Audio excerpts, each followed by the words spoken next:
Bueno, en unos videos anteriores estuvimos hablando de por qué y cómo deberíamos testear y de tests de unidad automatizados utilizando JUnit. Si todavía no los viste, ahí te dejo los links a los videos. Mira esos otros videos primeros y después volvé a este video, porque ahora vamos a pensar un poco cómo planificar nuestro esfuerzo de test, cómo diseñar nuestros tests de unidad automatizados. Y una de las razones por las cuales queremos diseñar, planificar nuestros tests de unidad automatizados es porque queremos testear tan bien como sea posible, con tan poco esfuerzo como sea posible. Veníamos hablando en los otros videos de por qué, cuándo y cómo testeamos. Bueno, sabemos que testeamos porque nuestro objetivo es encontrar bugs. Quiere decir que cuando vamos a escribir test, tenemos un propósito. Estamos queriendo encontrar ese bug que se está escondiendo en algún lugar. Buscamos los bugs. Entonces, pensamos, cuando vamos a testear una unidad, un método, pensamos por qué lo queremos testear, qué puede fallar en ese test y con qué nivel lo queremos testear, con cuánta profundidad lo queremos testear, para asegurarnos de que funciona bien y no falla, sin hacer un esfuerzo por demás. Otra cosa importante es que vamos a testear y escribir nuestros tests tan temprano como sea posible, no esperamos al final. De hecho, si queremos podemos escribir primero nuestros tests y después el código que deja pasar los tests, eso que se llama Test Driven Development, y vamos a ejecutar los tests muy frecuentemente. De hecho, los vamos a ejecutar cada vez que modifiquemos nuestro código. Total, correr los tests es gratis. Y cuando tengamos que elegir cuántos tests escribir y qué testear, vamos a usar un criterio que es bastante subjetivo, pero con el tiempo vamos a ir adquiriendo más y más capacidad, que es testear tanto como identifiquemos qué es el riesgo de ese artefacto. Esto quiere decir, si sabemos que es imposible que ese método, esa unidad se rompa, por ejemplo un setter, un getter, salvo que hagan algo raro, un setter, un getter no se rompe. Un constructor que simplemente asigna variables de instancia no se rompe. Entonces no escribo tests para eso porque no hay riesgo. Sí me voy a dar cuenta que hay métodos que están en las antípodas de los setters y los getters. Métodos que tienen lógica compleja, que dependen de distintos estados que pueda tener el objeto, que dependiendo de cómo varía alguna de las variables de instancia del objeto, ese método pasa por distintos caminos, y ahí es donde tengo que poner el foco de mis tests. Como estrategia general a la hora de pensar qué testear y cómo, me enfoco en, dado un objeto, dónde son las cosas o cuáles son las cosas de ese objeto que podrían variar y qué valores puede tomar, y cómo esas variaciones en el estado del objeto o de los parámetros pueden hacer que la lógica del método que estoy probando tenga un error o falle. De hecho, una vez que identifique cuáles son esas cosas que pueden cambiar, de las cuales depende la lógica del método que estoy probando, me voy a fijar cuáles son las situaciones en las que más probablemente cometa un error. Voy a elegir como valores para hacer mis pruebas, valores del estado de los objetos o los parámetros. Voy a elegir valores que maximicen mis chances de invocarle a un error. Y para ser más concretos, les voy a contar ahora de dos estrategias. Una se llama particiones equivalentes y otra que es algo un poquito más, es un refinamiento de particiones equivalentes que se llama valores de borde. Cuando hablamos de JUnit dijimos que un test de unidad tenía a grandes rasgos tres partes. El fixture, que preparaba los objetos con los que iba a trabajar en el test. La ejercitación, que era la primera parte del método de test, en la que se enviaban mensajes a los objetos del fixture para que hicieran algo, cambiaran de estado. Y las verificaciones, que era por medio del método assert, chequear que los objetos del fixture o del test estuvieran en el estado que deberían estar. Voy a notar, ni bien empiece a escribir tests, que a la hora de preparar los objetos del fixture o a la hora de ejercitarlos, voy a tener muchas opciones, principalmente en términos de cuál es el estado de los objetos del fixture y cuáles son los parámetros de los mensajes que yo envío a esos objetos para ejercitarlos. Y lo que me voy a dar cuenta es que muchas de esas opciones terminan apuntando al mismo caso o si revelan un bug, todas intentan revelar el mismo.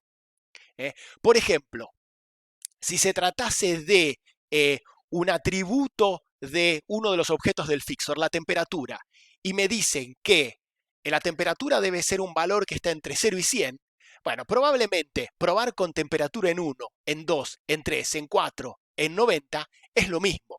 Dentro de ese rango, cualquier valor casi es lo mismo. Entonces, hacer pruebas que encuentren bugs implica probar con cualquier valor dentro de ese rango y ya que estoy, porque probablemente ahí es donde estén los errores, pruebo con valores fuera de los rangos. Por ejemplo, con menos 50 y con 150, por fuera del rango esperado de cada lado. O si se trata de algo que puedo pensar como un conjunto, no sé, me dicen, la temperatura debe ser un valor positivo. Bueno, tengo dos conjuntos, los positivos o los negativos. Probar con 1, 2, 3, 10, 1000 es lo mismo. Probablemente pase lo mismo con todos. Elijo cualquiera del lado de los conjuntos positivos, del conjunto de los positivos, 50. Y ya que estoy, pruebo con uno de los que no se espera, el menos 50. Podría haber sido cualquier otro negativo. Particiones equivalentes. Cualquier valor, una vez que identifico la partición de los valores posibles, elijo cualquier valor porque estimo que todos los que están en esa partición, si encuentran un bug, cualquiera de ellos lo encuentra. Si estuvieron viendo el video de JUnit van a reconocer este ejemplo. Tenemos un robot que avanza o retrocede en una cinta y nos interesa probar los métodos avanzar y retroceder, que son aquellos en los que hay un poco de riesgo de que algo falle. Los setters y getters y el constructor no lo vamos a testear porque asumimos que no tienen riesgo. Y lo que aparece acá, en esta nueva versión del robot, es que si el robot no tiene energía, cuando le digo avanzar o retroceder, se queda en el lugar. Entonces, el robot puede o no tener energía y son dos métodos los que quiero testear, avanzar y retroceder. ¿Qué tests escribirían? ¿Qué situaciones testearían? Pongan pausa y piensen un segundo. Entonces, tenemos dos métodos a testear. En principio, escribiríamos dos métodos de test, el test avanzar y el test retroceder. Pero además tenemos dos particiones. El robot puede tener energía, o sea, su energía es distinto de 0 o es mayor a 0, o el robot no tiene energía, su energía es igual a 0. Entonces debemos elegir cómo preparar nuestro fixture y cómo ejercitarlo para probar estas dos condiciones, estas dos particiones, en los dos métodos. Y básicamente lo único que tenemos que elegir por ahora es, al crear el fixture, es cuánta energía le ponemos al robot que vamos a ejercitar. Para probar la condición de ¿tiene energía? Podemos elegir cualquier valor de energía. Y para la condición de no tiene energía, el valor de energía es 0. Entonces, miren cómo el fixture, el método setup etiquetado con la notación before each, prepara dos robots. Ahora mi fixture tiene dos robots, dos objetos, cada uno de ellos representando una partición de equivalencia. Un robot está en la posición 0 con 100 de energía, el otro robot está en la posición 0 con 0 de energía. Y ahora en lugar de solo tener un método test avanzar, tengo un test avanzar que es casi igual al que teníamos en el video anterior, que testea sobre el robot que tiene energía, ejercita al robot con energía y se fija que funcione bien. Y tenemos otro método que testea el método avanzar, pero este para el caso sin energía. Noten que para diferenciar los dos casos de prueba para el método avanzar, utilicé dos nombres de método de test diferentes. Esto es una de las técnicas que podemos aplicar. Y algo parecido hago para el retroceder. Entonces, en mi fixture utilicé dos objetos para representar las dos particiones de equivalencia que tenían que ver con este cambio de estado de la energía del robot. Y ahora lo que antes era un solo método de prueba para el el método avanzar del robot se transforma en dos métodos de prueba. Uno que lo prueba en la condición con energía y otro que lo prueba en la condición sin energía. Mientras hablamos de particiones de equivalencia, cualquier valor dentro de la partición nos alcanza, nos sirve. Entonces, por ejemplo, para la partición de robots con energía, elegimos 100. Podríamos haber elegido 1, 1.000.000, 50, elegimos 100. Refinando un poco más eso, aparece esta idea, esta experiencia de que normalmente cuando nuestra aplicación falla, falla en los límites, falla en los bordes. Entonces, lo que vamos a intentar hacer es, en nuestras particiones de equivalencia, identificar aquellos valores que están en los límites, en los extremos. Por ejemplo, si es una cantidad, buscar el máximo, el mínimo, el primero, el último, si está al principio, al fin, vacío, lleno. Y esos son los valores que voy a elegir para mis pruebas. Volvemos a nuestro robot, pero ahora no solo no avanza si no tiene energía, sino que cuando está parado en los positivos, cada vez que se mueve consume una unidad de energía, pero cuando está en los negativos, consume 2 unidades de energía. ¿Qué tests deberíamos escribir? Recuerden, tenemos que encontrar todas las particiones de equivalencia, tenemos que identificar los límites y escribir tests en esos límites para nuestro método avanzar y para nuestro método retroceder. Entonces tenemos, en términos de la posición, tenemos 2 particiones o 2 condiciones. Puede estar en los positivos o puede estar en los negativos. Y para eso vamos a elegir los bordes. El borde de los positivos es el 0 y el borde de los negativos es el -1. Por ahora no vamos a pensar en los infinitos que habría en cada uno de los extremos, que también podrían ser bordes interesantes. Y luego en términos de energía, tenemos 0 para representar a no tiene energía, y es importante darse cuenta que entre los tienen energía o tener energía, nuestro extremo es en principio 1, pero como hay veces que nuestro robot necesita 2 unidades de energía, 2 también lo podemos identificar como un extremo. Entonces, esos son los casos que tenemos que probar.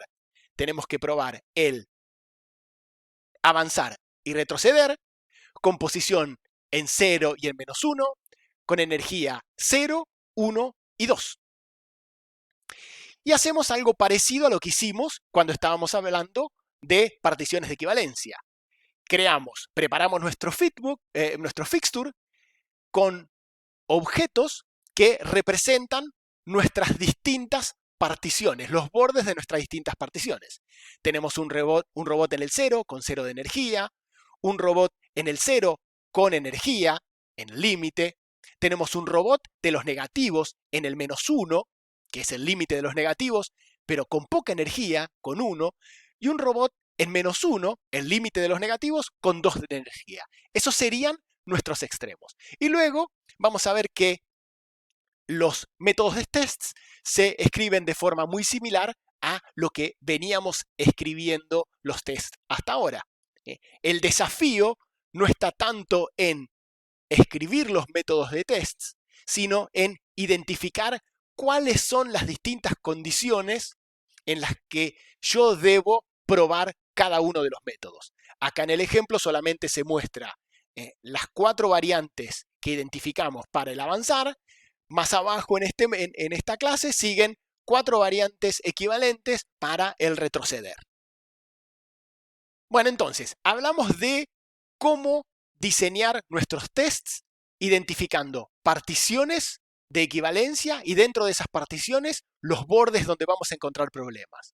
En objetos 1 testeamos porque queremos asegurarnos de que nuestros objetos hacen lo que se espera, como se espera. Y sabemos que escribir los tests de unidad es parte de programar. Escribimos tests porque queremos encontrar bugs y vamos a aprender que los tests nos van a terminar ayudando a entender lo que nuestros objetos tienen que hacer. Incluso si no decidimos hacer TDD, primero los tests y después escribir el código que los hace pasar, siempre vamos a escribir tests. Los escribimos antes o los escribimos después, pero los tests son parte de mi programa. Bueno, les dejo acá 3 libros que me parece que resumen muy bien esto que estuvimos, o cubren muy bien esto que estuvimos discutiendo, y nos vemos en el próximo video, o la próxima clase, o el próximo foro de consultas. Abrazo.